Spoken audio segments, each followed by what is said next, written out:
तो मित्रों आजना वीडियो में આપણે કામરૂ દેશના રહસ્યો વિશે વાત કરીશું। તો મિત્રો કામરૂ દેશ એક પ્રદેશ છે જેને પહેલાના સમયમાં કામરૂ દેશના નામથી ઓળખવામાં આવતો હતો, જે ત્યાંની વિદ્યાના હિસાબથી ઘણો બધો પ્રચલિત હતો। દૂર દૂરથી લોકો આ બધી વિદ્યાઓ શીખવા માટે કામરૂ દેશમાં આવતા હતા, કારણ કે કામરૂ દેશની વિદ્યાને ઘણી બધી પાવરફુલ અને શક્તિશાળી માનવામાં આવતી હતી।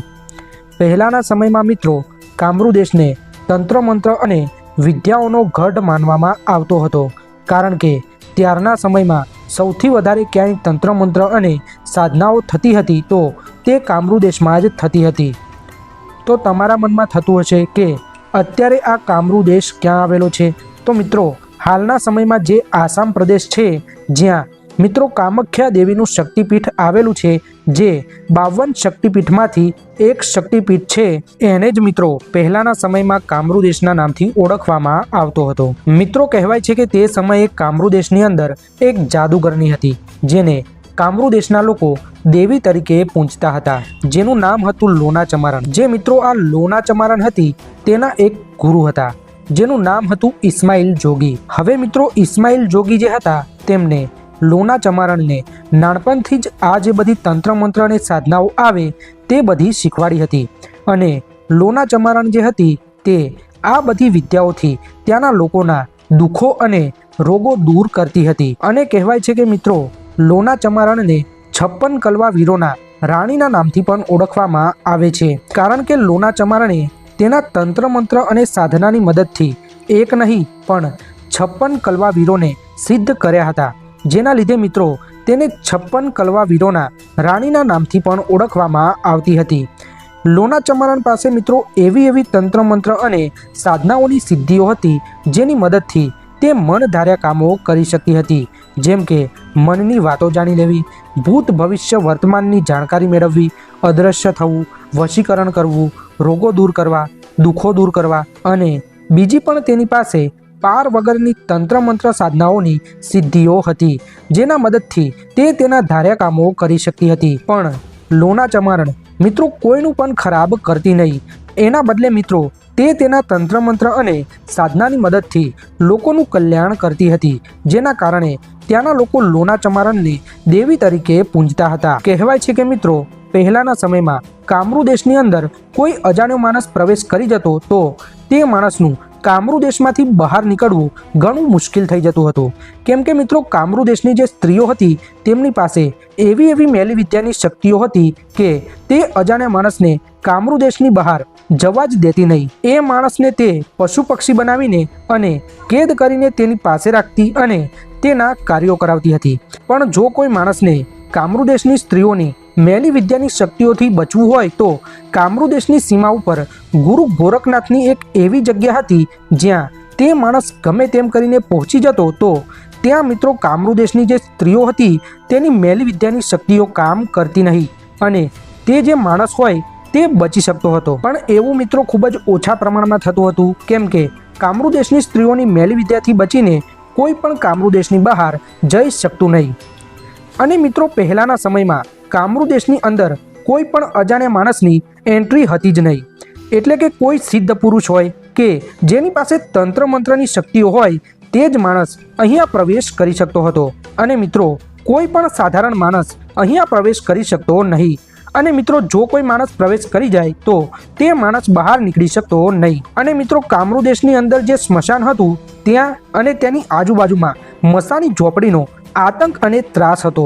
આ જે મિત્રો મસાણી ઝોપડી હતી તેને ઝીંઝુડી ઝોપડીના નામથી પણ ઓળખવામાં આવે છે, અને આ જે મિત્રો ઝીંઝુડી ઝોપડી હતી તે બીજું કોઈ નહીં પણ નુરિયો મસાણી હતો, જે તંત્ર મંત્ર સાધનાઓમાં જેને ઘણી બધી મહારત હાંસલ કરી હતી, જે નાનપણથી જ તંત્ર મંત્રની સાધનાઓ શીખતો હતો, એની માં હતી। અને મિત્રો કહેવાય છે કે ઝીંઝુડી ઝોપડી જ્યારે સ્ત્રી હતી એટલે કે માણસ હતી અને તેનું મૃત્યુ થયું ત્યારે જે મિત્રો એની આત્મા હતી તે આત્માને નુરિયા મસાણીએ તંત્ર મંત્ર અને સાધનાની મદદથી સિદ્ધ કરી હતી અને તેને સ્મશાનના ઝાંપે બેસાડી હતી, જેના કારણે તેને મસાણી ઝોપડીના નામથી પણ ઓળખવામાં આવતી હતી। અને મિત્રો તે જે સ્ત્રી હતી તેનું નામ ઝીંઝુડી હતું, જેને કારણે તેને ઝીંઝુડી ઝોપડીના નામથી પણ ઓળખવામાં આવતી હતી। કહેવાય છે કે મિત્રો આ જે ઝીંઝોડી ઝોપડી હતી તે આ કામરૂ દેશના સ્મશાનની આજુબાજુ કોઈ પશુ પક્ષી અથવા તો માણસ પ્રવેશ કરી જાય તો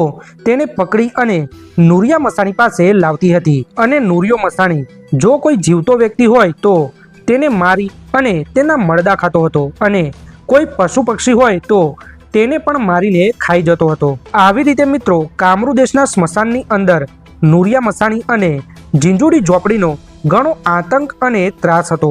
આખરે તેનો આતંક અને ત્રાસ એટલો બધો વધી ગયો જેના કારણે માં મેલડી જે હતા તે નુરિયા મસાણીનો વધ કરવા માટે કામરૂ દેશની અંદર આવે છે। પણ મિત્રો નુરિયા મસાણીને કોઈએ મળવું હોય તો તેને 4 ચોકી તોડવી પડે છે ત્યારે તે નુરિયા મસાણી પાસે પહોંચી શકે છે। જેમાં મિત્રો એક ચોકી હતી લાલવાદી ફૂલવાદીની, એક ચોકી હતી બાબરા ભૂતની, એક ચોકી હતી ગગલી ડોશીની અને એક ચોકી હતી ઝીંઝોડી ઝોપડીની। આ 4 ચોકી જે તોડે તે મિત્રો નુરિયા મસાણીને મળી શકતું હતું। માતા મેલડીએ એક ડોશીનું રૂપ ધારણ કર્યું અને લાકડીના ટેકે ધીરે ધીરે કામરૂ દેશના સ્મશાન તરફ આવે છે। જેમાં મિત્રો પહેલી ચોકી આવે છે લાલવાદી અને ફૂલવાદીની। માતા મેલડી લાલવાદી અને ફૂલવાદીની ચોકી તોડીને આગળ વધે છે। બીજી ચોકી આવે છે મિત્રો બાબરા ભૂતની। બાબરા ભૂતની ચોકી પણ તોડીને માતા મેલડી આગળ વધે છે। આવી રીતે મિત્રો ત્રીજી ચોકી આવે છે ગગલી ડોશીની। તેની પણ ચોકી તોડીને માતા મેલડી આગળ વધે છે અને ચોથી જે ચોકી હતી તે ઝીંઝોડી ઝોપડીની હતી। તેને પણ માતા મેલડી તોડી નાખે છે અને નુરિયા મસાણીના પાસે આવે છે। નુરિયો મસાણી મિત્રો પહેલેથી જ તે વિદ્યાનો જાણકાર હતો। તેની પાસે જેટલી પણ વિદ્યાની શક્તિઓ હતી તેનો પ્રયોગ તે માતા મેલડી ઉપર કરે છે। પણ મિત્રો આ તો દેવીય શક્તિ, આનો તો વાળ પણ વાંકો ના થાય। આખરે મિત્રો નુરિયો મસાણી તેની વિદ્યાનો પ્રયોગ કરીને થાકી જાય છે। પછી મિત્રો માતા મેલડી પાસે જે લાકડી હતી જેના ટેકે ટેકે તેઓ ચાલીને આવતા હતા તે લાકડી નુરિયા મસાણી ઉપર નાખે છે, જેના લીધે નુરિયો મસાણી લાકડીનો ભાર ખમી શકતો નથી અને તેના નીચે દબાઈને તે મરી જાય છે। તો મિત્રો આવી રીતે માતા મેલડીએ કામરૂ દેશમાં જઈ અને નુરિયા મસાણીનો વધ કર્યો હતો। હવે મિત્રો આપણે વાત કરીએ કે કામરૂ દેશની જે સ્ત્રીઓ હતી તે મેલી વિદ્યા કેવી રીતે શીખતી, કારણ કે પહેલાંના સમયમાં જે પુરુષો હતા તે મેલી વિદ્યા શીખવા જતા નહીં, માત્ર જે સ્ત્રીઓ હતી તે જ મેલી વિદ્યાઓ શીખવા જતી હતી। પછી જે પુરુષોને મેલી વિદ્યા શીખવામાં રસ હોય તેમને તે આ વિદ્યાઓ શીખવાડતી હતી। તો મિત્રો કેવી રીતે આ જે સ્ત્રીઓ હતી તે મેલી વિદ્યા શીખતી હતી, તો એના માટે મિત્રો કામરૂ દેશની સ્ત્રીઓ જેને પણ મેલી વિદ્યા શીખવી હોય તે ગામની એક જગ્યાએ કાળી ચૌદસની રાત્રે ભેગી થતી। પહેલેથી જ તેમને મિત્રો આ ગામની બહાર એક જગ્યા જે હોય તે નક્કી કરી રાખી હોય, તે જગ્યાએ જઈને આ જે મેલી વિદ્યાના તંત્રો મંત્રો હોય તેને ભણવાના હોય છે। કહેવાય છે કે મિત્રો બધી સ્ત્રીઓ નિવસ્ત્ર થઈ અને પોતાની સાથે એક સોય અને દોરો લઈને ગામની બહાર જઈને તેમને જે જગ્યા નક્કી કરી હોય તે જગ્યાએ જાય છે અને તે જે જગ્યા તેમને નક્કી કરેલી હોય છે ત્યાં જરાય પણ લાઇટની વ્યવસ્થા હોતી નથી। ફૂલ અંધારાની અંદર જ મિત્રો આ જે બધી વિદ્યા શીખવાનું કાર્ય હોય છે તે કરવાનું હોય છે। અને કહેવાય છે કે મિત્રો આ જે બધી સ્ત્રીઓ હોય છે જે પોતાની સાથે સોય અને દોરો લઈને નિર્ધારિત કરેલી જગ્યાએ જાય છે ત્યાં તેને મંત્ર બોલતા બોલતા ફૂલ અંધારાની અંદર સોયની અંદર દોરો પરોવવાનો હોય છે। અને કહેવાય છે કે મિત્રો ફૂલ અંધારાની અંદર મંત્ર બોલતા બોલતા તે સોયની અંદર દોરો પરોવી દે છે તો તેનો પહેલો પડાવ અહીંયા પૂરો થઈ જાય છે। ત્યાર પછી બીજા પડાવ તરફ આગળ વધવાનું હોય છે।